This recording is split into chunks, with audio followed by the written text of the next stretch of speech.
Hello viewers, আসসালামু আলাইকুম। আজকে আমরা পেডিয়াট্রিক ইউরোলজির আরেকটি ইম্পর্টেন্ট টপিকস নিয়ে আলোচনা করব আপনাদের সাথে, যার নাম হাইড্রোনেফ্রোসিস। তার আগেই আমরা দেখি যে ইউরিনারি সিস্টেম বা কিডনি কী কাজ করে। আমরা জানি যে কিডনি বা urinary system removing the metallic waste, that is urea, uric acid, creatinine remove করে। এছাড়াও কিন্তু ইউরিনারি সিস্টেমের আরও অনেক কাজ আছে, যেমন it regulates electrolytes, specially sodium potassium, it regulate pH in blood, it regulates blood pressure, it regulates blood volume etcetera. এরপরে আমরা কিডনির যদি মাইক্রো অ্যানাটমি আমরা দেখি, মাইক্রোস্কোপিক অ্যানাটমি, যে nephron is the functional unit. নেফ্রনের একটা গ্লোমেরুলাস এবং বোমেন্স ক্যাপসুল থাকে, proximal convoluted tubule, loop of Henle, distal convoluted tubule, যে collecting renal cortex and renal medulla. Renal কর্টেক্সের ভিতর এই নেফ্রনের মেজরিটি পোর্শন থাকে, শুধুমাত্র লুপ অফ হেনলির একটা পোর্শন রেনাল মেডুলাতে থাকে। এইটা আমাদের মাইক্রোস্কোপিক্যালি এই জ্ঞানটা অবশ্যই থাকতে হবে, তা না হলে আমরা কিডনির চিকিৎসা করা আমাদের জন্য ডিফিকাল্ট হবে। ইউরেটার হচ্ছে একটা bilateral tubular structure.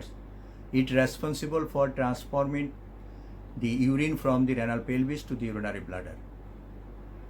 There are 4 ureteral narrowing usually, and number 1 pelviureteric junction, number 2 junction as the ureter crosses the iliac vessels when ureter crosses the pelvis, and basic ureteric junction.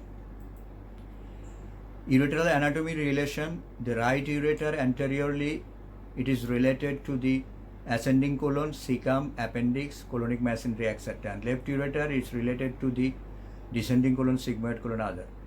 But pelviureteric junction lies posterior to renal artery and renal vein. Then it lies anterior to the psoas muscle. When the ureter enters the pelvis, the ureter crosses anterior to the iliac vessels. Blood supply ki ureter.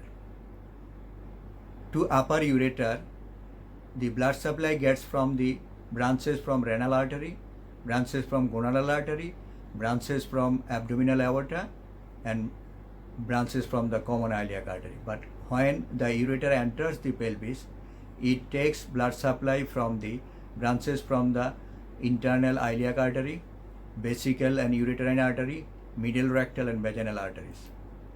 Venous এবং lymphatic drainage আর্টারির সাথে parallelly চলে এবং সেই supply দেয়। তবে lymphatic ড্রেনেজের একটু পার্থক্য আছে সাইড বেদে, যেমন in the abdomen the left সাইডের ureter drain into the left para aortic lymph nodes, and in the right side it drain into the right paracaval or inter aortocaval lymph নোডসে drain করে। Nerve supply কি? Nerve supply sympathetic parasympathetic দুটোই আছে।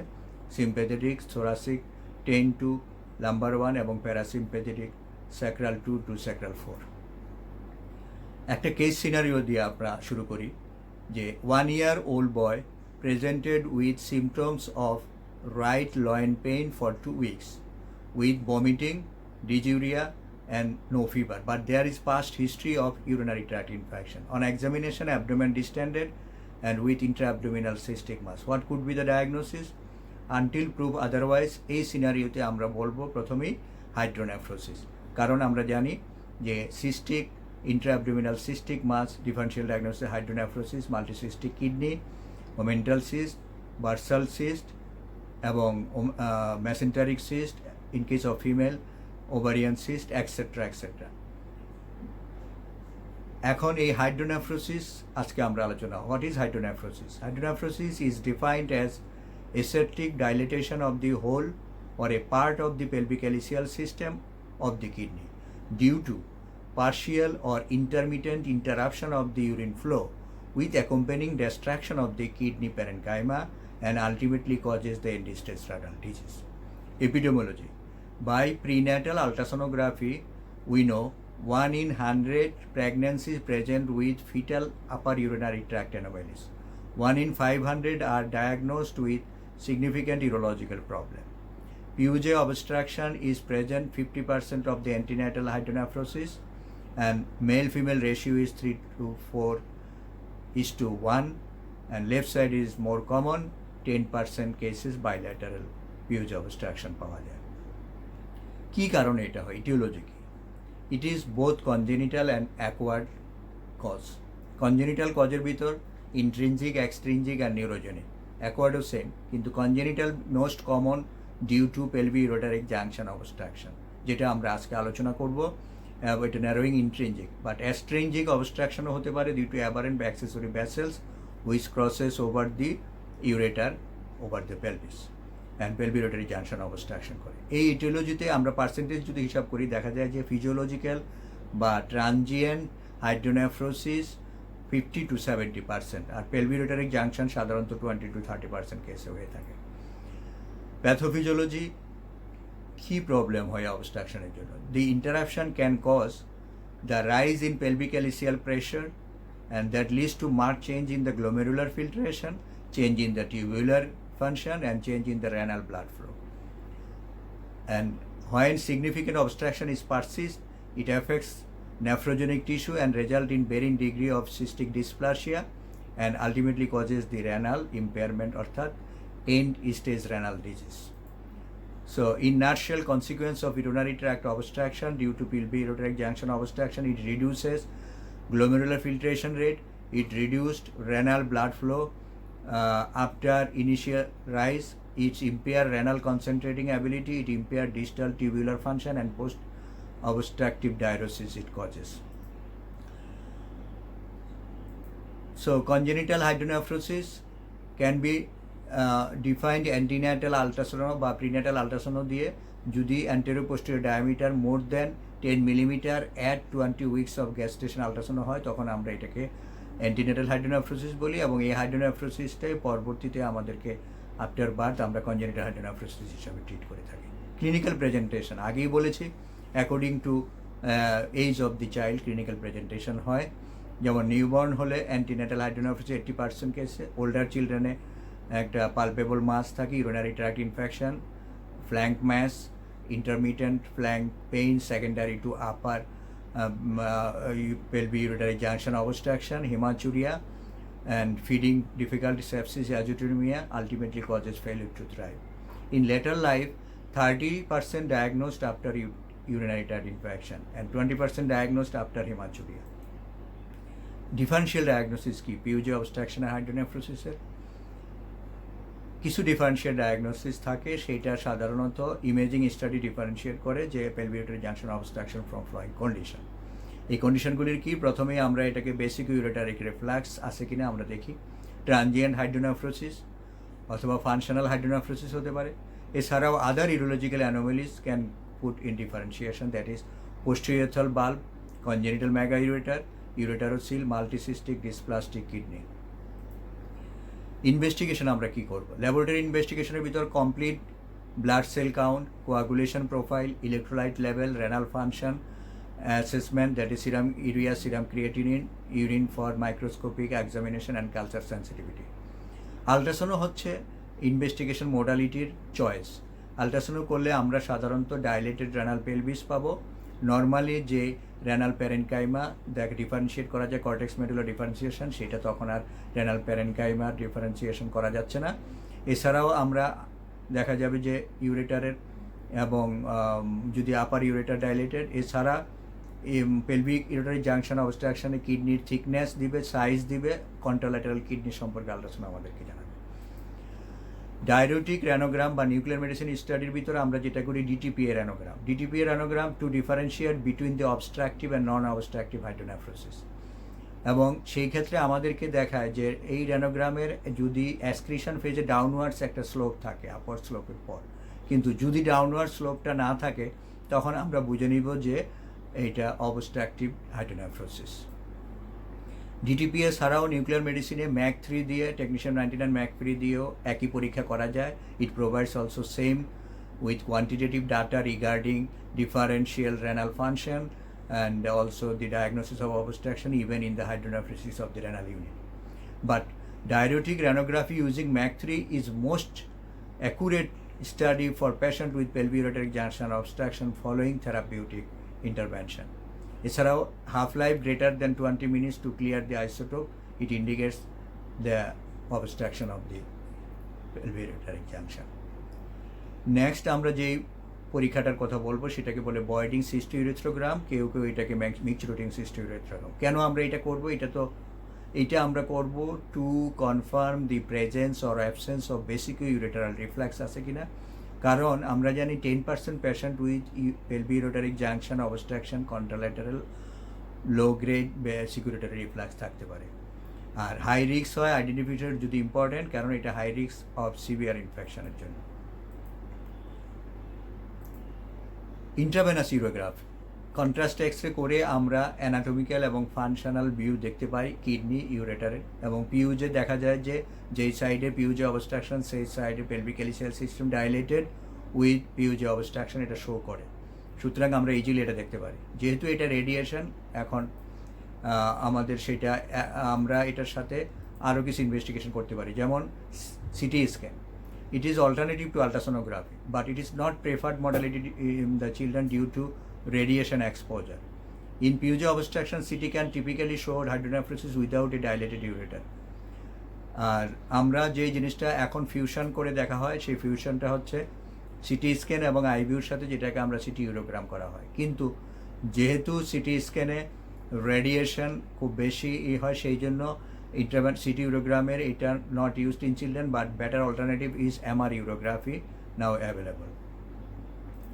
MR ইউরোগ্রাফিতে আমরা যে জিনিসটা দেখি সেখানে আমরা পিউজের অবস্ট্রাকশন ডায়াগনোসিস করতে পারি, এবং it also provides details of renal vasculature, renal pelvic anatomy, location of the crossing vessel, renal cortical scarring, renal folds, ureteral folds, proximal ইত্যাদি আমরা এমআরইউতে আমরা এটা দেখতে পারি, অর্থাৎ এমআর ইউরোগ্রামে। এটাই এখন প্রেফারেবল করা হচ্ছে। এছাড়া এখন আমাদের ইনভেস্টিগেশন হয়ে গেল, আমরা ডায়াগনোসিসও করে ফেললাম যে hydronephrosis due to pelvic ureteric junction obstruction. এখন হচ্ছে ম্যানেজমেন্ট কীভাবে করব। ম্যানেজমেন্ট আমরা আগেই বলেছিলাম যে এটা গ্রেডিং আছে, গ্রেডিং ধরে আমরা ম্যানেজমেন্ট করি। মাইল্ড যখন আমরা পোস্টন্যাটাল আলট্রাসাউন্ডে মাইল্ড আমরা বলি যখন 10 anterior posterior diameter of the renal pelvis 10 to 20 millimetre হয়, তখন আমরা এটাকে conservative management with serial monitoring করা হয়। আর moderate 20 to 30 millimetre APT diameter যদি হয় আমরা মডারেট বলি, সেই ক্ষেত্রেও সিরিয়াল মনিটরিং করি, তবে একটু ফ্রিকুয়েন্টলি মনিটরিং করা হয়। যদি রেনাল ফাংশন ডিটোরিয়েট করে তাহলে ইন্ডিকেশন ফর সার্জিক্যাল ইন্টারভেনশন। আর সিভিয়ার যেটা মোর দ্যান 30 মিলিমিটার এপিডি হয়, সেই ক্ষেত্রে অবশ্যই ট্রিটেড আর্লি অ্যান্ডারসন হাইন্স পাইলোপ্লাস্টি। কেন করব? To prevent the permanent damage to kidney. এই হচ্ছে ম্যানেজমেন্ট। এখন ফলো আপ যে আমরা মাইল্ড এবং মডারেটগুলির ফলো আপটা দিচ্ছি, সেটা কীভাবে দিব? আমরা পোস্টন্যাটালি প্রথমে সেকেন্ড বা থার্ড ডেতে একটা পারসিস্টেন্ট হাইড্রোনেফ্রোসিস আছে কিনা আমরা দেখি। যদি থাকে আমরা তখন বিসিজি করে আমরা দেখি পোস্টেরিয়র বাল্ব বা বিউআর আছে কিনা। যদি বিউআর থাকে তাহলে প্রোফাইলেকট্রিক অ্যান্টিবায়োটিক দিতে হবে। যদি পোস্টেরিয়র বা বিউআর না থাকে সেই ক্ষেত্রে আমরা সিরিয়াল আলট্রাসাউন্ড এবং ডায়াবেটিক রেনাল স্ক্যান করব মান্থলি বা 3 মান্থলি। আর অবজারভেশন করা আলট্রাসোনোগ্রাফি বা renal scan every 3 month for 1 year and then 6 monthly আমরা করতে থাকবো। এইটার ট্রিটমেন্টের গোলটা কি? The goal of treatment for hydronephrosis is to restart the free flow of the urine from the kidney and to prevent the decrease of kidney function, that is kidney ফাংশনকে preserve করার জন্য। Medical therapy, currently no available medical therapy is applicable for reversing the pelvic ureteric junction obstruction. Though it is obstruction, so it needs a intervention বা surgical treatment. কখন আমরা surgical treatment করব সেটা আমরা আগেই বলেছি, কনজারভেটিভ ম্যানেজমেন্ট দিব। দেখা যায় যে মাইল্ড মডারেটের 50% ক্যাচ অ্যান্টিনেটাল হাইড্রোনেফ্রোসিস পোস্টপার্টামলি এটা রিজলভ হয়ে যায়। বাট যদি renal function more than 35 to 45% in affected kidney হয় এবং এটার প্যাটার্নটা ভেরিয়েবল হয়, রুল অফ 1/3 ফলো করে, that is 1/3 stay at the same, 1/3 causes improve and 1/3 goes to worsen. তাহলে ওয়ার্সেন গেলে আমরা সার্জারি করব। কখন আমরা সার্জারি করব? নেক্সট কোয়েশ্চেন আসতেছে। Number 1, presence of symptom associated with obstruction like pain, haematuria অর্থাৎ worsening hydronephrosis.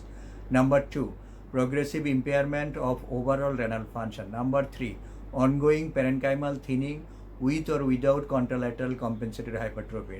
Number 4 differential function যদি লেস দেন 40% হয়। এছাড়াও number 5 progressive decrease in differential function on sequential nuclear renogram. Number 6 যদি clearance of isotope half life greater than 20 minutes হয়, সেই ক্ষেত্রেও আমাদেরকে surgery করতে হবে। আর development of the stone infection আর হাইপারটেনশন যদি হয়, আমরা সার্জারি করব। সার্জিক্যাল ট্রিটমেন্টের গোল কি? To improve the renal drainage and to maintain or improve the renal function. কী সার্জারি করি আমরা? Open pyeloplasty or laparoscopic pyeloplasty, robotic assisted laparoscopic pyeloplasty, অথবা একটা আছে অ্যান্ডো পাইলোটমি, কেউ প্রেফার করে। প্রিন্সিপাল অফ সার্জিক্যাল রিপেয়ারের কি principal? This principle is formation of a funnel dependent drainage with tension-free watertight anastomosis. An open pyeloplasty is the gold standard and its success rate exceeds the more than 95%, and it is Anderson Hayes dismembered pyeloplasty, and it allows reduction of pelvis and strengthening of the dorsal proximal ureter. And only a dismembered pyeloplasty allows complete excision of the anatomical or functional abnormal pelvic-ureteric junction obstruction. Disadvantage, হ্যাঁ এটারও disadvantage আছে। যদি ল্যান্দি obstruction হয় বা proximal ইউরেটারাল structure থাকে, সেই ক্ষেত্রে আমরা এটা করা সম্ভব হয় না। যদি এক্সট্রিনসিক কজের কারণে পেলভিক-ইউরেটারিক জাংশন অবস্ট্রাকশন হয়, that is obstruction due to lower pole crossing vessel, সেই ক্ষেত্রে একই ব্যাসেলটাকে হ্যাম্পার না স্পেয়ার করে আমরা ডিসমেম্বার পাইলোপ্লাস্টি করে দিলে ব্যাসেলের সামনে দিয়ে, তাহলে আমাদের এটা চিকিৎসা হয়ে গেল। কমপ্লিকেশন কি পাইলোপ্লাস্টির পর? হ্যাঁ, কমপ্লিকেশন হতে পারে urinary tract infection, pyelonephritis, anastomotic leakage, urinary extravasation, recurrent pelvic ureteric junction obstruction or stenosis, structure formation, permanent kidney damage by kidney scarring and leading to the end-stage renal disease. Post-operative follow-up কি দিব? Prophylactic antibiotic should be given post-operatively and remove the DG stent after 4 to 8 weeks. Follow-up with renal ultrasonography 1 to 3 months after surgery. Follow-up with nuclear medicine study 3 months, 6 months after surgery, and serial renal imaging is recommended for the first year after surgery. 1 বছর পরে আমরা সাধারণত imaging করে থাকি। এই ছাড়াও Anderson আইন ছাড়াও আরও কিছু পদ্ধতিতে পাইলোপ্লাস্টি করা হয়, যেমন ফলি BY পাইলোপ্লাস্টি। এইটা সাধারণত যদি স্মল পেলভিস হয় এবং হাই ইনসারশন ইউরেটার হয়, সেই ক্ষেত্রে আমরা এটা করে থাকি। আর এটার কন্ট্রাইন্ডিকেশন হচ্ছে রিটার্ডেন্ট রেনাল পেলভিস বা transposition of the lower pole vessel, এগুলি থাকলে এটা করা যায় না। স্পাইরাল ভার্টিক্যাল ফ্ল্যাপ পাইলোপ্লাস্টি একটা, সেই ক্ষেত্রে এটা সাধারণত চিলড্রেনের ক্ষেত্রে করা হয় না, অ্যাডাল্টে করা হয়। বাস বেস্ট ফর লং সেগমেন্ট বা ইউরেটারাল ন্যারোয়িং অর স্ট্রাকচার যদি থাকে, সেক্ষেত্রে স্পাইরাল ভার্টিক্যাল ফ্ল্যাপ করা হয়। কেন? Proximal ureter is recreated with the redundant renal pelvis that is tubularised. আরেকটা অপারেশন আছে ইউরেটারোকেলিকোস্টোমি। এটা আমরা অনেকেই নাম শুনেছি, কিন্তু এটা কখন করি আমরা? এটা করি যখন ইন্টারনাল পেলভিস থাকে অথবা পেলভিক-ইউরেটারিক জাংশনের সাথে associated rotational malformation anomaly such as horse kidney যদি থাকে। এছাড়াও ইউরেটারোকেলিকোস্টোমি অ্যাকসেপ্ট করা হয়। সেলবেক টেকনিক ফর ফেইল্ড পাইলোপ্লাস্টি আগে মেথডে করা হয়েছে, সেই ক্ষেত্রে আমরা এটা করতে পারি। অ্যান্ডোপাইলোটমি চিলড্রেনের ক্ষেত্রে তেমন একটা করা হয় না, তবে এটার success rate more than 86%, less effective in children. এই ক্ষেত্রে অ্যান্টিগ্রেড বা রেট্রোগ্রেড করে বেলুন দিয়ে ক্যাথেটার দিয়ে এটা ডাইলেট করে 4 to 8 weeks রাখা হয়, তারপর রিমুভ করে ফেলা হয়। Endopilotomy is laparoscopic pyeloplasty. Laparoscopic pyeloplasty same as the open dismembered Anderson-Hines pyeloplasty. It advantage হচ্ছে decreased mobility, shorter hospital stay, quicker recovery. But it also success rate is more than 95%. এছাড়া আছে robotic assisted পাইলোপ্লাস্টি। হ্যাঁ, robotic surgery উন্নত দেশের higher সেন্টারগুলিতে paediatric ইউরোলজিস্টরা robotic assisted pyeloplasty করা চিলড্রেনের। কেন? এটা সুবিধা কি? এর সুবিধা হচ্ছে less discomfort after the operation, smaller scar on the abdomen, a shorter hospital stay, quicker recovery and early return to school. তার স্কুলের ক্ষতি হয় না এবং সে তার কাজও করতে পারে। আর সার্জনদের সুবিধাটা কি? সার্জনের সুবিধা হচ্ছে এটা ম্যাগনিফিকেশন মোর দেন 300 টাইমস, এবং তার যে ইনস্ট্রুমেন্টটা থাকে ওই ইনস্ট্রুমেন্টের মুভমেন্টটা রিস্ট লাইক মুভমেন্ট করে সে ইজিলি অপারেশনটা করতে পারে, লেস কমপ্লিকেশন হয়। এই হচ্ছে রোবোটিক সার্জারি। এবং আজকে এইটুকুই হচ্ছে আমাদের কনজেনিটাল হাইড্রোনেফ্রোসিস এবং তার ট্রিটমেন্ট সম্পর্কে আলোচনা। আমরা পরবর্তীতে অন্য একটা ডিজিজ নিয়ে আলোচনা করব। আল্লাহ হাফেজ। আসসালামু আলাইকুম রহমতুল্লাহ।